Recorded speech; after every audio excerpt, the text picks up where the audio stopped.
चलिए जी, good afternoon सबको। आज के लेक्चर की शुरुआत करेंगे और आज के क्लास में हम लोग कंटिन्यू करेंगे। आर्बिट्रेशन हमने पढ़ना शुरू किया था, लेकिन सबसे पहले आपके डाउट्स बता दीजिए। जिस भी स्टूडेंट का जो डाउट है सेक्शन 11 में, वो हम डिस्कस करेंगे। आपने सबसेक्शन 13 में पूछा था कि यहाँ पे सर अपॉइंटमेंट वर्ड यूज किया गया है, तो ये 60 डेज अपॉइंटमेंट के लिए है या सारा डिस्प्यूट सोल्व करने के लिए? तो ये पॉइंट सिर्फ इतना कहता है कि जहां पे सुप्रीम कोर्ट या हाई कोर्ट या उनके द्वारा कोई अपॉइंटेड पर्सन या इंस्टीट्यूशन, इनके पास कोई पार्टी एप्लीकेशन लेकर के आती है, तो इनका फर्ज बनता है उस एप्लीकेशन को जल्दी से जल्दी क्या करते जी, सोल्व करते। मतलब उनको आर्बिट्रेटर अपॉइंट करके देते। और जल्दी से जल्दी का अर्थ यह है कि किसी भी केस में 60 दिन से ज्यादा ना लगे, 60 डेज में अपॉइंट करके दे दे आर्बिट्रेटर। ये सिर्फ इतनी बात कहता है कि हमारा डिस्प्यूट है, हम डिसाइड नहीं कर पाए, इस कारण से मैं हाई कोर्ट के पास गया कि हाई कोर्ट, ठीक है जी, हाँ हमें आर्बिट्रेटर दे दो, क्योंकि हमारे पास आर्बिट्रेटर नहीं है, हम अपॉइंट नहीं कर पा रहे हैं, तो आप आर्बिट्रेटर अपॉइंट कर दो जी। तो हाई कोर्ट क्या करेगा जी, इस काम के लिए ऐसा नहीं कि बहुत सारा टाइम ले ले, कोशिश करे जल्द से जल्द, और हर केस में 60 दिन मैक्सिमम ले, 60 दिन में आर्बिट्रेटर अपॉइंट करते। सिर्फ इतनी बात कहता है ये। ओके डन जी। नेक्स्ट जी, क्या सबसेक्शन 6 में लास्ट, लास्ट मतलब अनलेस से, देखो सबसेक्शन 6 क्या कहता है, ऐसे समझो सेक्शन 11 सबसेक्शन 2 ने कहा था पार्टीज फ्री हैं डिसाइड करने के लिए क्या, प्रोसीजर। आ गई बात समझ में? Parties are free to decide the procedure. Okay जी। सबसेक्शन 6 क्या कहता है कि पार्टीज ने प्रोसीजर डिसाइड किया था जी, पर वो फेल हो गया। यानी कि प्रोसीजर डिसाइडेड था यस, बट वो फेल्स, प्रोसीजर फेल हो गया। तो पार्टीज क्या करें जी, ये चेक कर लो कि एग्रीमेंट में कुछ और तो नहीं लिख रखा कि प्रोसीजर फेल हो गया तो ऐसा करना है। और वो ना लिखा हो तो किसके पास चले जाना, सुप्रीम कोर्ट, और एज द केस में भी हाई कोर्ट, यानी any person institution designated by such court. अब देखो मैंने सीधी बोली है ये लाइन। मैंने क्या बोला है कि जब क्या हो जी, प्रोसीजर फेल हो जाए तो ये चेक करना कि प्रोसीजर में कुछ और तो नहीं लिखा, और अगर प्रोसीजर में कुछ और ना लिखा हो तो क्या करना, सुप्रीम कोर्ट या हाई कोर्ट, और एज द केस में भी जैसे भी है उनके पास चले जाना। ठीक है जी। बस यहां पे क्या लिखी है, ये लाइन ऐसे लिखी है कि जब पार्टीज का प्रोसीजर फेल हो जाए तो वो चले जाएंगे कहां पे, सुप्रीम कोर्ट या high court, as the case में भी, अनलेस उन्होंने एग्रीमेंट में कुछ और ना लिख रखा हो। कि एग्रीमेंट में ही पहले से लिख दिया था। देखो हम समझदार हैं, आई बात समझ, पता होगा आपको। हंस क्यों रहे हो इस चीज पे, है हम समझदार। ठीक है जी, हम समझदार हैं, हमें पता था कल को ये प्रोसीजर भी फेल हो सकता है, तो हमने पहले से कुछ और लिख लिया। हमने पहले से क्या लिख लिया कि प्रोसीजर फेल हो गया तो भाई साहब के पास जाएंगे अपॉइंटमेंट के लिए। तो अगर हमने एग्रीमेंट में कुछ और ना लिख रखा हो, यहां पे यही बात लिखी कि अनलेस एग्रीमेंट में कुछ और ना लिखा हो तो ही क्या करना, बोलो भाई, सुप्रीम कोर्ट या हाई कोर्ट या एनी पर्सन या इंस्टीट्यूशन के पास जाना, अन्यथा मत जाना। Okay sure done.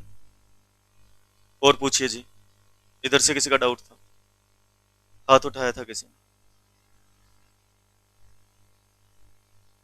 पूरी क्लास में किसी का कोई डाउट जी?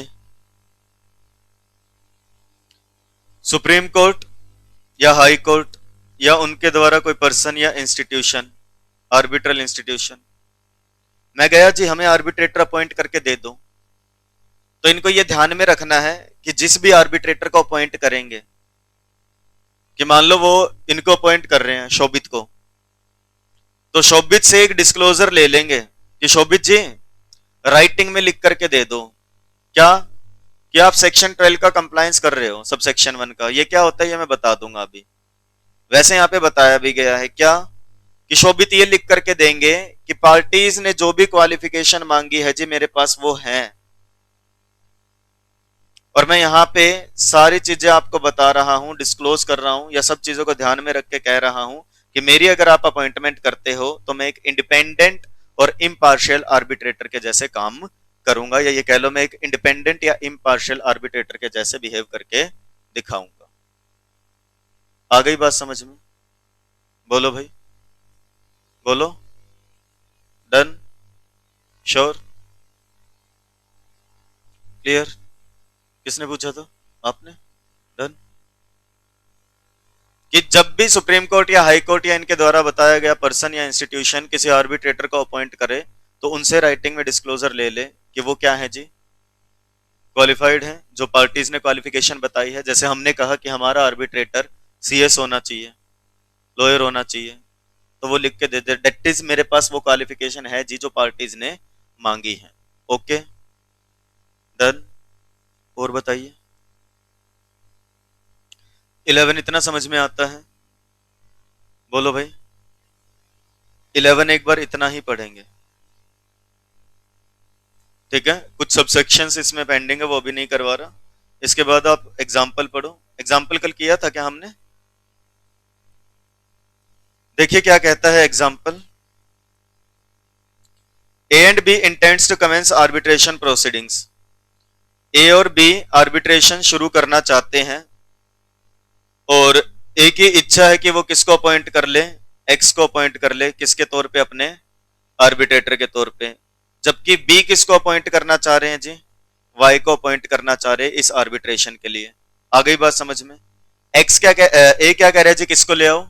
एक्स को। बी क्या कह रहा है जी? वाई को। और दोनों ही क्या हो गए? फेल। यानी कि both a and b failed to appoint arbitrator. कितने दिनों में? Within 30 days। तो कह रहे हैं अब both a and b has an option to approach the court for such appointment of arbitrator. वो चाहे तो अब क्या कर सकते हैं जी? कोर्ट यानी कि सुप्रीम कोर्ट, और एज द केस में भी हाई कोर्ट, और एनी पर्सन और institution designated by such court, उनके पास जा सकते हैं। किस चीज के लिए? कि सर आर्बिट्रेटर अपॉइंट करके दे दीजिए। बोलो भाई, डन? केस लो ये अभी नहीं पढ़ेंगे, अब सीधा हम आगे बढ़ेंगे। एंड यू नो कहां जाएंगे हम? सीधा रुकेंगे सेक्शन 12 पे। बोलो भाई, ठीक है?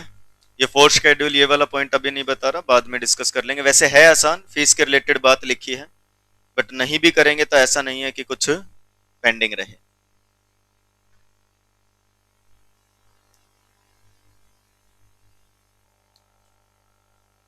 नहीं, सेक्शन 9 और 17 एक साथ करवाऊंगा, ठीक है? अभी अपन डिस्कस करेंगे सेक्शन 12। सेक्शन 12 और 13 ध्यान से पढ़िएगा। ध्यान से पढ़ने का मतलब कि बच्चे उल्टा लिखाते हैं। एग्जाम में 13 पूछते हैं तो 12 बता देते हैं, 12 पूछते हैं तो 12 बताते बताते 13 बता देते हैं। आ गई बात समझ में? अगेन लेट्स एज्यूम डिस्प्यूट है मेरा और इनका, ठीक है जी? कि मेरे और इनके बीच में डिस्प्यूट है और हमने आर्बिट्रेटर अपॉइंट किया है किसको? शोभित को, मिस्टर एस। समझे? बोलो भाई, डन? अब 12 बात करता है, सेक्शन 12 बात करता है किस बारे में? कि शोभित को हम चैलेंज कर सकते हैं क्या कि शोभित एक अच्छा आर्बिट्रेटर नहीं है। ग्राउंड्स फॉर चैलेंज, शोभित को किस किस बेसिस पे चैलेंज कर सकते हैं? कि अगर मैं ये कहूं कि शोभित इंडिपेंडेंट नहीं है, शोभित साइड ले रहा है इनकी, दूसरी पार्टी की, अगर मैं ये ऑब्जेक्शन इस बेस पे इसको चैलेंज करना चाहता हूं, तो वो ग्राउंड्स कौन कौन से हैं? कौन कौन से वो बेसिस है जिसके बेसिस पे मैं क्या कर सकता हूं? इनको चैलेंज कर सकता हूं। ये बताता है सेक्शन 12। 13 क्या बताता है? प्रोसीजर क्या होगा चैलेंज करने का। तो हमेशा याद रखना, 12 बताता है ग्राउंड्स फॉर चैलेंज, जबकि 13 बताता है जी प्रोसीजर फॉर चैलेंज, कि कैसे चैलेंज करेंगे। पहले ये करना, फिर ये करना। और आपको मैं फिर बता दूं, आप सबको पता होगा, हर एक सेक्शन क्या कहता है? Parties are free to decide. तो ये बात साथ में लेकर के चलना। पहले हम पढ़ते हैं सेक्शन 12। याद है सेक्शन 12 सब सेक्शन 1 कहीं पढ़ा है? कहां पढ़ा है? कि जब सुप्रीम कोर्ट या हाई कोर्ट या वो पर्सन अपॉइंट करके देते हैं तो वो एक डिस्क्लोजर लेते हैं as per section 12 sub section 1। ये रहा, था ना, ये रहा। अब ये पढ़ रहे हैं हम जो सेक्शन 11 सब सेक्शन 8 में जिक्र हुआ है जिस चीज का। ठीक है, आईसीएसआई ने जो मॉड्यूल दिया है उसी को हम फॉलो कर रहे हैं, उसी से हम पढ़ रहे हैं। सेक्शन 12 सबसेक्शन 1 कहता है it provides that when a person is approached in connection with his possible appointment as an arbitrator, जब एक व्यक्ति को अप्रोच किया जाता है, जब शोभित को अप्रोच किया जाता है कि शोभित आप हमारे आर्बिट्रेटर बनोगे क्या, हम अप्रोच करें या कोर्ट अप्रोच करे या इंस्टीट्यूशन अप्रोच करे, कोई भी अप्रोच करे, किस चीज के लिए? शोभित जी हमारे आर्बिट्रेटर बनोगे क्या? सेक्शन 12 सबसेक्शन 1 कह रहा है जब एक व्यक्ति को अप्रोच किया जाए किस चीज के लिए कि भाई जी हमारे आर्बिट्रेटर बन जाओ, तो he shall disclose in writing any circumstances, भाई को लिखित में देना होगा हर सर्कमस्टांसिस के बारे में, यानी कि हर चीज के बारे में इसको बताना होगा। किस चीज के बारे में? Such as the existence either direct or indirect, किसका सीधे सीधे तौर पे या टेढ़े टेढ़े तौर पे, आज या पास्ट में, कोई लेना देना तो नहीं है किसी पार्टी के साथ। पहले बता देता हूं, इनको ये लिख के देना है कि सर ठीक है जी मैम मैं आपका आर्बिट्रेटर अपॉइंट हो रहा हूं, तो मैं आपको बता देता हूं ना तो मेरा सर से कोई लेन देन है, ना मैम आपसे कोई लेन देन है किसी भी प्रकार का, ना प्रेजेंट ना पास्ट। फ्यूचर बता सकते हो क्या? है क्या कोई अंतर्यामी यहां क्लास में फ्यूचर बता दे? ये है, अपना बताइए। ठीक है जी, आ रही है बात समझ में? तो भाई ऐसे क्या बताना होता है, जैसे फॉर एग्जाम्पल शोभित ये कह सकता है जी मेरा रिलेशन रहा है सर से। क्या रिलेशन रहा है? सर ने मुझे पढ़ाया है, मैं सर का स्टूडेंट हूं। ठीक है, एक बार इस सिचुएशन को भूल जाओ। इन फ्यूचर मान लो हम किसी को आर्बिट्रेटर अपॉइंट करें, शोभित भाई को अपॉइंट करें कोई आर्बिट्रेटर, क्या रिलेशन हो सकता है? कोई फैमिली रिलेशन हो सकता है, बोलो भाई। और ऐसा होना चाहिए जो अफेक्ट डाले, जैसे सर मेरे कजन है तो सीधी सी बात है, हो सकता है ना अपने कजन की साइड ले ले। ऐसा ना हो कि जिस रिलेशन का कोई लेना देना ही ना हो। और ये मत सोचना नजदीक का दूर का, कि आप ये सोच लो कि शोभित ये कहता है सर तो मेरे मौसी के बेटे के मामी की बेटी के बुआ के बेटे के बहू के भाई हैं। आई बात समझ में? तो रिलेशन नहीं हो सकता। हो सकता है ना भाई, तुम्हें नहीं समझ में आएगा ये रिश्ता, ठीक है जी, बट हो सकता है। कौन बोला ये लाइन? सुमित? कोई बात नहीं सुमित, चैप्टर बाकी है, सिलेबस बाकी है। आई बात समझ में? दूसरा आर्बिट्रेटर बाकी है। आ रही बात समझ? तो भाई रिलेशन तो कोई भी हो सकता है, ये मत देखना नजदीक का है दूर का है, अफेक्ट डाल रहा है तो वो रिलेशन है। और क्या रिलेशन हो सकता है? जरूरी थोड़ी है फैमिली रिलेशन हो, बिजनेस रिलेशन हो सकता है कि मैं सर का क्लाइंट रहा हूं। मान लो कि सर एडवोकेट हैं जी, केस फाइट करते हैं और एक बार सर ने मेरा केस फाइट किया था जो मैं जीता था, तो हो सकता है कि आज ये मेरी साइड ले ले। कोई भी रिलेशन, मॉनेटरी रिलेशन हो सकता है कि सर ने जमीन बेची थी मैंने खरीदी थी और सर ने महंगी बेची थी, अब लूंगा बदला। हो सकता है ना इम्पार्शलिटी। तो ये बताना होता है कि कोई डायरेक्ट इनडायरेक्ट पास्ट प्रेजेंट कोई relationship with or interest in any of the parties, parties के साथ तो रिलेशन नहीं है। Or in relation to the subject matter in dispute, मतलब जिस चीज पे डिस्प्यूट है। डिस्प्यूट किस चीज पे है? सुन लो भाई, डिस्प्यूट इस चीज पे है कि हम दोनों ने एक प्रोजेक्ट शुरू किया था जिसमें हम क्या करने वाले थे, 4 टावर बनाने वाले थे।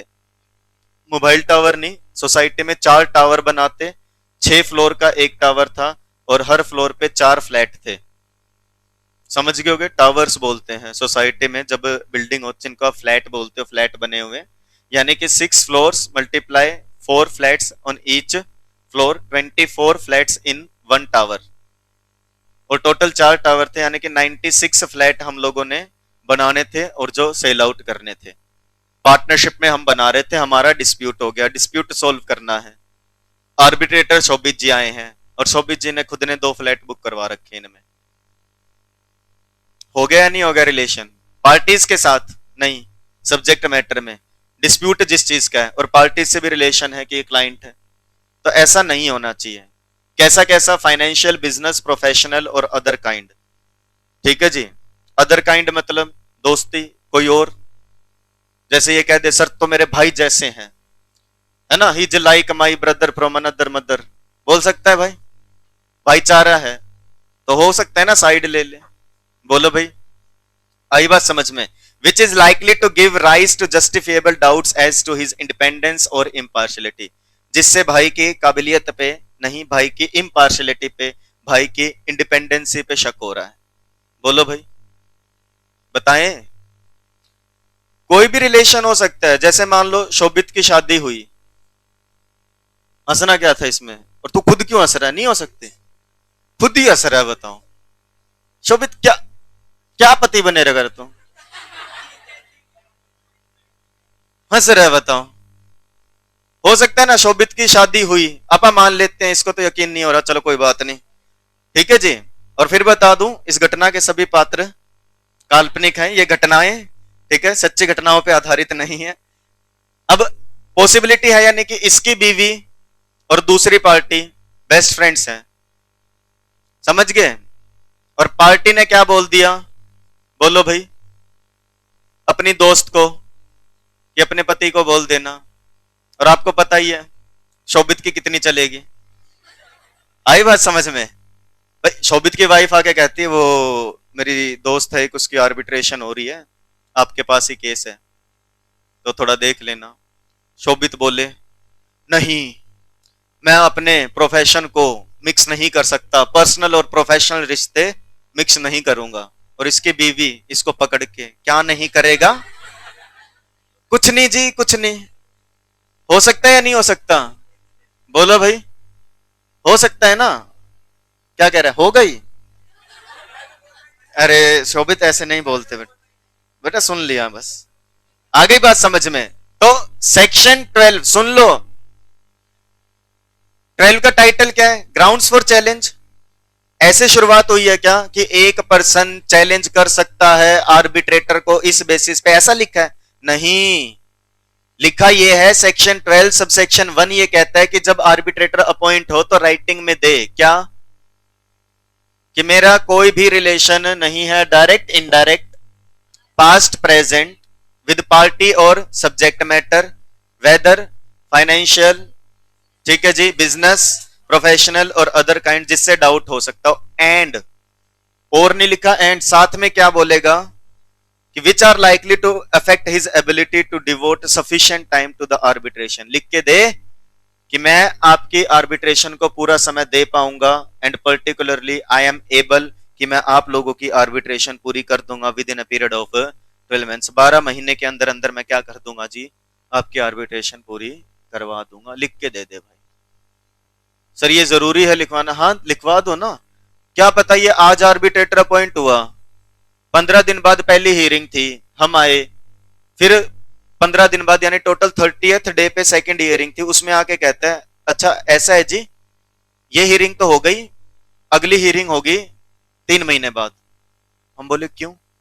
वो ऐसा है, अगले महीने मेरी सगाई है, उससे अगले महीने मेरी शादी है, उससे अगले महीने मैं ऑक्यूपाइड हूं, 3 महीने में नहीं आ सकता। ये क्या था? आई बात समझ में? पहले ही बता देता भाई कि तुम्हारे पास आने वाले 3-4 महीने तुम बिजी हो। बोलो भाई। फिर कह रहा है अच्छा सुनो, 4th मंथ आऊंगा 15 दिन के लिए, उसके बाद वर्ल्ड टूर पे जा रहा हूं, 6 महीने बाद आऊंगा। What is this? अब पहले हमें बता देते तो हम आपको अपॉइंट ही नहीं करते। तरीका है कोई? है हम पूछे क्या आर्बिट्रेटर जी, हम आपसे ये भी पूछे अपॉइंट होगे क्या, हम आपसे ये भी पूछे टाइम दे पाओगे क्या? आपकी जिम्मेवारी नहीं बनती कुछ? ऐसे सरवाइव करोगे मार्केट में? और पता था, कानून बनाने वाले को पता था कि एक दिन शोभित आएगा और आके कह देगा आपने क्यों नहीं पूछा, आप पूछ लेते, इसीलिए ये प्रोविजन बना। अब समझ में आ रहा है रीजन क्या है? ऐसे आर्बिट्रेटर्स क्या करते हैं जी, आकर के बोल देते हैं पूछ लेते, मेरी क्या गलती। इसलिए अब समझ में आ गया, कोई पूछे ऐसा क्यों लिखा, इसलिए लिखा है ताकि ये चलते फिरते आर्बिट्रेटर ये ना कह दे आप पूछ लेते।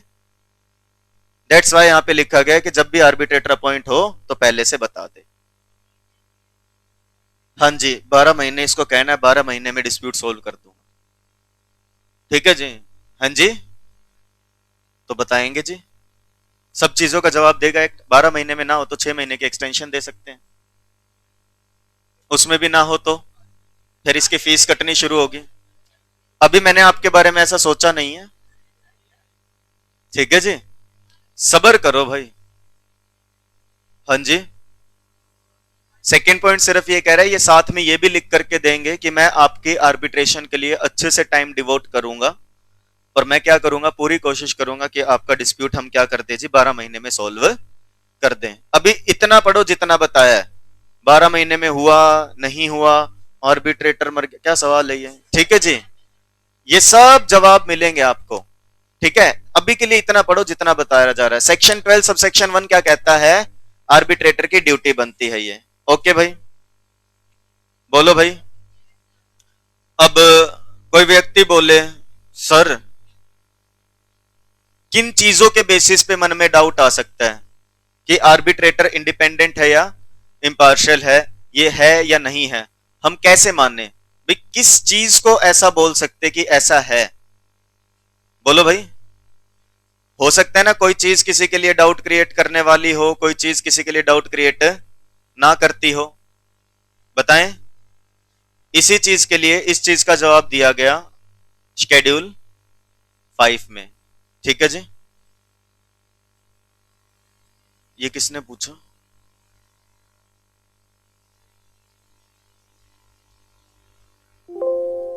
वैसे ये सवाल पूछने लायक था नहीं इस लेवल पे, बट कोई बात नहीं, अगर किसी बच्चे को नहीं पता सुन लीजिए। बीच में एडवर्टीजमेंट आ रही है, ब्रेक आया है, किसी ने पूछ लिया शेड्यूल क्या होता है, आ गया याद तो अच्छी बात है भाई, फिर भी कोई ऐसा हो जिसे नहीं पता।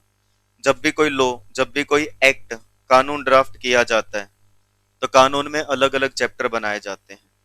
चैप्टर 1 इस चीज का, चैप्टर 2 इस चीज का, आई बात समझ में। और उससे भी पहले अगर बनाने हो तो पार्ट बनते हैं। ये एक एक्ट है, इसके अलग अलग पार्ट हैं। जैसे पार्ट 1 आर्बिट्रेशन का है, एक्ट एक्ट में पार्ट हो सकते हैं, रेयर होते हैं, ऐसा नहीं कि हर जगह मिले, लेकिन चैप्टर जरूर होते हैं जिसमें स्पेसिफिक प्रोविजन होते हैं। चैप्टर के अंदर सेक्शन होते हैं, सेक्शन में सब सेक्शन और क्लोजेज होते हैं, प्रोविजोज होते हैं, समझे। अब कई बार ऐसा होता है एक्ट को ना किसी एक सेक्शन में, अब यही वाला लगा लो सेक्शन 12 कि ऐसी बातें बता देना जिससे मन में डाउट क्रिएट हो सकते हैं। अब एक्ट को लॉ मेकर को लगा बतानी है, हमें एक लिस्ट देनी है भी वो कौन कौन सी बातें हैं। अगर वो सारी लिस्ट अगर इन बिटवीन देनी पड़ जाए, ठीक है जी, तो सेक्शन बहुत लंबा बन जाएगा। आपका अपना कंपनीज एक्ट, एमओए कैसा होता है, एओए कैसा होता है, शेड्यूल 1 में बताए गए हैं। टेबल ABCDE एमओए के लिए, FGHIJ एओए के लिए वहां दी गई हैं कि ड्राफ्ट है जी, देख लो। अगर वो ड्राफ्ट सेक्शन के बीच में देने लग जाते सेक्शन 4-5 में, तो सेक्शन 4 कितना लंबा हो जाता भाई, 10-12 पेज का हो जाता। तो जब ये लगता है कि एक्ट में कोई चीज सेक्शन में बताने की जरूरत नहीं है, इसको हम एक साथ बताना चाहते हैं, तो उसको लास्ट में लिख देते हैं और उसके लिए एक शेड्यूल बना देते हैं कि इस शेड्यूल में ये चीज लिखी है। जैसे आपने कल पढ़ा था कि शेड्यूल 4 को ध्यान में रखते हुए फीस डिसाइड करनी है, ये रहा शेड्यूल 4 सेक्शन 11 सबसेक्शन 14। अभी मैंने बताया नहीं था, ये अभी सामने आया क्योंकि हम 5th शेड्यूल देखने वाले थे, तो एक बार ऐसा होता है। क्या है क्या नहीं ये बाद में बताऊंगा, अभी हम एक बार शेड्यूल 5 पे आते हैं। क्यों, क्योंकि देखो 5th शेड्यूल ये कहता है कि हमारे पास अगर आए हो तो तुम पता है क्यों आए हो, क्योंकि तुम्हें सेक्शन 11 सबसेक्शन 1 क्लोज बी ने भेजा है। और मैंने कहा था ना, इंस्टीट्यूट खुद कहता है मॉड्यूल में बेयर एक्ट को देख के चलना, और मैंने आपको कहा था हम बेयर एक्ट साथ में देखते चलेंगे, आपको कुछ करने की नीड नहीं है। आप सिर्फ क्लास में आओ रेगुलर, क्लास सुनो रेगुलर, जितना बताता हूं घर जाके उतना कर लो रेगुलर कंसिस्टेंसी के साथ। ठीक है जी, आप पास हो जाएंगे जेन्युइन मेहनत करोगे तो।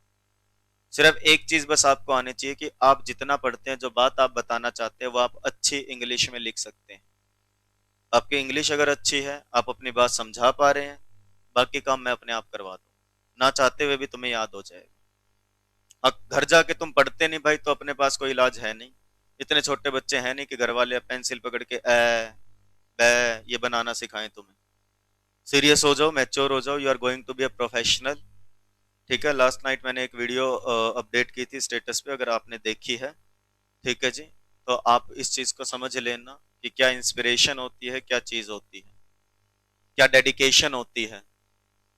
जिस चीज के वो बच्चे की जो मैंने वीडियो डाली, कहीं दूर का नहीं है, वो अपने यहीं का है, पास का। ऐसा नहीं कि कहीं और का होगा, मुंबई वगैरह का या कहीं दिल्ली वगैरह का मिलेगा। अपने हिसार के पास ही एक गांव है, वहीं के है वो गुड़िया। आई बात समझ में? शिवानी की गुड़िया है वो। ठीक है, कि क्या क्या ट्रेजेडीज हुई लाइफ में, मदर एक्सपायर हो गए, एक्सीडेंट हो गया, फ्रैक्चर हो गया, व्हील चेयर पे रहे, स्पाइन इंजरी हो गई, बेड रेस्ट। ठीक है, साल तक बेड पे ही, एक ही पोजीशन जो बताई थी, स्टिल उसी पोजीशन में लेटे हुए। डॉक्टर ने जो बताया, स्टिल क्या किया उन्होंने, लैपटॉप पे क्लासेस देखी, अपनी रेगुलर बेसिस पे पढ़ाई की। लिखा होता है ना दीवार पे, लास्ट में दिखाती है ना वीडियो के, एक नाम लिख के छोड़ रखा है कितने सालों से, और उसके आगे बाद में वो सीए लिख देती है। ये डेडिकेशन होती है। बहुत सी कहानियां हैं, जैसे जैसे बैच चलेगा बताऊंगा। ठीक है, कौन कौन से बच्चे जो अपने यहाँ से पढ़ करके गए हैं, क्या लाइफ होती है बीइंग अ सीएस, आपकी क्या जो पोजीशन होती है, क्या आपकी वैल्यू होती है, ये चीज धीरे धीरे डिस्कस करेंगे। आंखों से सपने देखो, दूसरे सीए को देखो, सीएस को देखो, कि जो सीएस बना है उसकी लाइफस्टाइल देखो, उसकी पावर देखो, उसका काम देखो, और एज्यूम करो ऐसा बन के रुकना है। ये पढ़ने का तरीका है। जैसे ही हम सेक्शन 12 में पहुंचे, हमें अगली लाइन में दिख गया एक्सप्लेनेशन 1, कि अगर आप ये जानना चाहते हो ना जी, कौन से ग्राउंड्स होते हैं, फिफ्थ शेड्यूल में दिए गए हैं, जिससे आप ये जज कर सकते हो कि क्या जो शोभित बाई के साथ जो चीजें एग्जिस्ट करती हैं, क्या उसके बेसिस पे हमें डाउट आ सकता है इसके इंडिपेंडेंस इम्पार्शलिटी पे, क्या चीजें हो सकती हैं वो। अब डिटेल में नहीं पढ़ा रहा, क्योंकि शेड्यूल 5 हमें ना याद करना, बट हमें पता होना चाहिए फिफ्थ शेड्यूल कैसा है। तो ऐसा दिखता है जी, देखो क्या लिखा है। हो सकता है जी आर्बिट्रेटर का रिश्ता रहा हो किसी भी पार्टी के साथ। कैसा रिश्ता रहा हो जी? आर्बिट्रेटर कभी एम्प्लॉई होता था पार्टी का, कंसल्टेंट होता था, एडवाइजर होता था, पास्ट या प्रेजेंट बिजनेस रिलेशनशिप है कोई। हो सकता है आर्बिट्रेटर आज क्या करता हो जी, रिप्रेजेंट करता हो किसी पार्टी को कोर्ट में। क्या पता आर्बिट्रेटर लॉयर हो सेम फर्म में, जिस फर्म में मैं लॉयर हूं उसी में ये भी अपॉइंटेड है। ठीक है जी, कुछ भी ऐसा हो सकता है। आर्बिट्रेटर मैनेजर डायरेक्टर रहा है उस बिजनेस का, कि उसके ऊपर इन्फ्लुएंस हो सकता है। आर्बिट्रेटर उस लॉ फर्म से जुड़ा है जिसमें उसको टर्मिनेट किया गया था, ठीक है जी, बट वो इन्वॉल्व नहीं था। कुछ भी ऐसी चीजें, कमर्शियल रिलेशनशिप रहा है, बायर सेलर का रिलेशनशिप रहा है, कोई क्लोज फैमिली रिलेशनशिप है जी, आर्बिट्रेटर फैमिली मेंबर है जी। बोलो भाई, आ रही है क्या बात समझ में? आर्बिट्रेटर लीगल रिप्रेजेंटेटिव है जी, मैनेजर है, डायरेक्टर है, कुछ भी ऐसी चीजें। डिस्प्यूट से क्या रिलेशन हो सकता है जी, कि पहले उस पार्टी के साथ उसका भी डिस्प्यूट हुआ था कभी, इस गुड़िया का आर्बिट्रेटर यानी कि शोभित के साथ कभी डिस्प्यूट हुआ था, और आज हमने इसको अपॉइंट कर लिया, तो क्वाइट पॉसिबल ना कि शोभित कह सकता है मैडम जी अब तो बदला निकालूंगा। तो ये चीजें हैं, पढ़ के देखो अपने आप से, करो।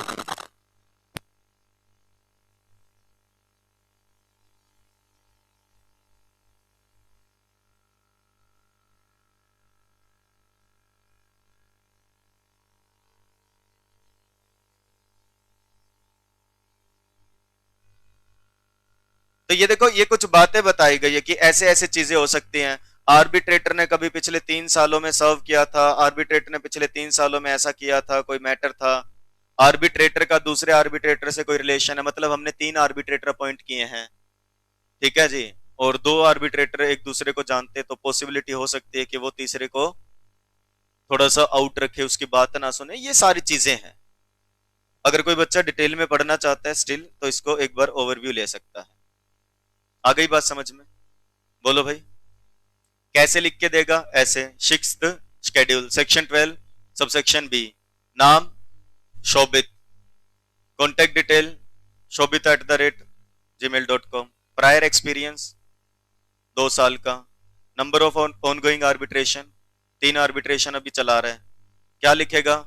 सरकमस्टांसिस डिस्क्लोज कर रहा हूं कि मेरा पास्ट या प्रेजेंट रिलेशनशिप या कोई इंटरेस्ट किसी पार्टी के साथ सेम वही लाइन नहीं है, डिट्टो जो अपन ने पढ़ी है कि सब्जेक्ट मैटर में क्या मेरा कोई फाइनेंशियल बिजनेस प्रोफेशनल किसी भी तरीके का कोई इंटरेस्ट है या नहीं, लिस्ट आउट कर देगा, लिख देगा जी।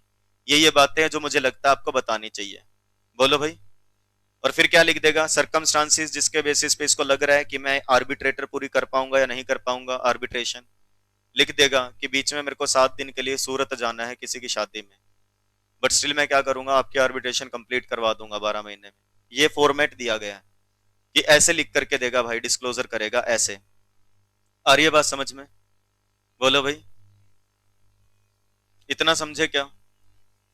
देखो क्या लिखा है, एक्सप्लेनेशन 2 कि डिस्क्लोजर कैसे देना होता है, इसका फॉर्मेट कहां बताया गया है, कह रहे 6 शेड्यूल में बताया गया है। समझे या नहीं समझे? और मैंने आपको ऑलरेडी 6 शेड्यूल दिखा दिया कि ऐसे लिखना होता है। डन? ये बताना है भाई को। अकॉर्डिंग टू सेक्शन 12 सबसेक्शन 2, पढ़ने से पहले पूछ लेता हूं और तुम्हें ना आता हो तो बता देना। क्या ऐसा नहीं हो सकता आर्बिट्रेशन शुरू होने के बाद फिर इसका कोई रिलेशन एग्जिस्ट हो जाए? हो सकता है नहीं हो सकता? ऐसे कैसे हो सकता है? मान लो ऐसे हुआ कि शोभित की अब शादी हुई, ठीक है जी, और इसके जो ससुर जी मतलब इसके पापा जी, आई हाँ पापा जी, पापा नहीं, इसके पापा जी ने इसको 2 फ्लैट गिफ्ट कर दिए, और वो फ्लैट कौन से हैं? जोइनी टावर्स में है। हो गया नहीं हो गया रिलेशन क्रिएट? इसका इंटरेस्ट आ गया नहीं आ गया सब्जेक्ट मैटर में? ऐसे रिलेशन एग्जिस्ट कर सकता है, समझे? या मान लो जो मेरा बेस्ट फ्रेंड है, ऐसे समझो उनकी सिस्टर की शादी इसके साथ होगी, तो रिलेशन या एक इंटरेस्ट क्रिएट हो गया या नहीं हो गया? बताना चाहिए या नहीं बताना चाहिए? जैसे ही ऐसा कोई इंटरेस्ट आए बताएगा या नहीं बताएगा? बाकी बच्चे नहीं बोल सकते क्या? फिर एक बारी में नहीं समझ में आती, बताएगा या नहीं बताएगा?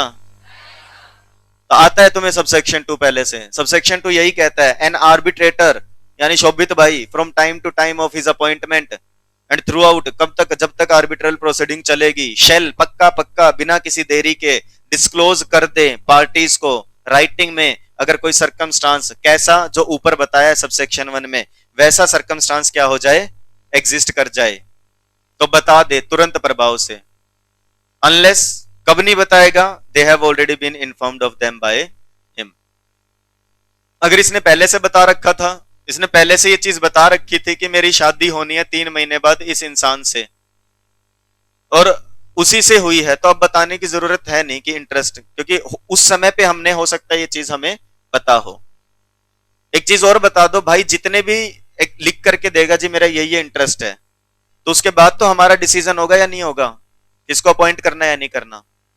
और वो चीजें हमें पहले से पता है और हमने इसको फिर भी अपॉइंट कर लिया, तो क्या बाद में दोबारा बताए, लिस्ट आउट करके दे कि ये चीजें, तो जो चीज पहले से बता रखी है उसके बारे में नहीं बताना।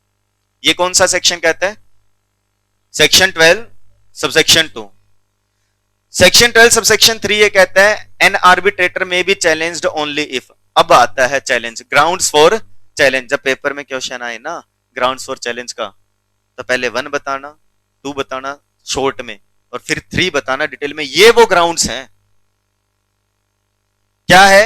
सेक्शन 12 सबसेक्शन 3 कहता है एक आर्बिट्रेटर को चैलेंज किया जा सकता है सिर्फ और सिर्फ कब? पहला, जब ऐसे हालात आ जाएं जिससे उसके ऊपर शक होने लग जाए कि वो इंडिपेंडेंट या इम्पार्शियल, ठीक है जी, इंडिपेंडेंट नहीं रहा, या ये कह लो इम्पार्शियल हो गया है। नहीं रहा नहीं, समझे? इंडिपेंडेंट नहीं रहा और इम्पार्शियल हो गया है, दोनों अलग वर्ड है ना पॉजिटिव नेगेटिव में। और या फिर हमें पता लगा भाई ने झूठ बोला था, इसके पास वो क्वालिफिकेशन है ही नहीं जो हमने मांगी थी, तो क्या किया जा सकता है जी? चैलेंज किया जा सकता है। तो क्या किया जा सकता है जी? चैलेंज किया जा सकता है। ओके, एक चीज और पूछ लूं,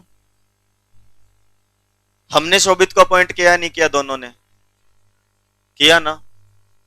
बोलो भाई। अब मेरे को पता लगा इसके पास वो क्वालिफिकेशन नहीं है, मैं चैलेंज कर रहा हूं, और गुड़िया कह रही है अच्छा अपॉइंट तो तुमने ही किया था, तब तो हाँ की थी, अब चैलेंज नहीं कर सकते, ऐसा होगा क्या? रोक सकते हैं क्या इस बेसिस पे? नहीं रोक सकते। पढ़ के देखना। Section 12 subsection 4 provides that a party may challenge N arbitrator appointment appointed by him. एक पार्टी यानी कि मैं चैलेंज कर सकता हूं इसको जिसको मैंने ही अपॉइंट किया था, या ये कह लो or in whose appointment he has participated, या जिसकी अपॉइंटमेंट में मैंने पार्टिसिपेट किया था। सिर्फ किसके लिए? Only for reason of which he becomes aware after the appointment he has been made. तो मैं बिल्कुल चैलेंज कर सकता हूं अगर बाद में मुझे कोई और बात पता चलती। जैसे मैंने पूछा ना कि इसके पास वो क्वालिफिकेशन है ही नहीं, तो चैलेंज कर सकता हूं। उस चीज के लिए चैलेंज नहीं कर सकता जो चीज पहले से मुझे पता है कि जब इसकी अपॉइंटमेंट हुई, इसने रिटर्न में एक डिस्क्लोजर दिया था, वो मैंने पढ़ा था। अब मेरे को लग रहा है कि मैं तो केस हारने वाला हूं, अब मैं इसको चैलेंज कर रहा हूं, आपका इंटरेस्ट है। तब पार्टी कह सकती है जी आपने अपॉइंट किया जब आपको पता ही था ये इंटरेस्ट है, उस समय पे जब आपने एग्री कर दिया था, तब आप इस चीज से डिनाई नहीं कर सकते। समझे क्या? बोलो भाई। इतनी बात क्लियर है? यानी कि एक पर्सन, एक पार्टी अगर चैलेंज करना चाहती है तो वो सिर्फ उस बेसिस पे चैलेंज कर सकती है जो पॉइंट्स उसको बाद में पता चले हैं। जो पहले से पता थे उसके लिए चैलेंज नहीं कर सकते। इतनी बात समझ में आ गई? और सेक्शन 12 सबसेक्शन 5 कह रहा है notwithstanding any prior agreement to the contrary.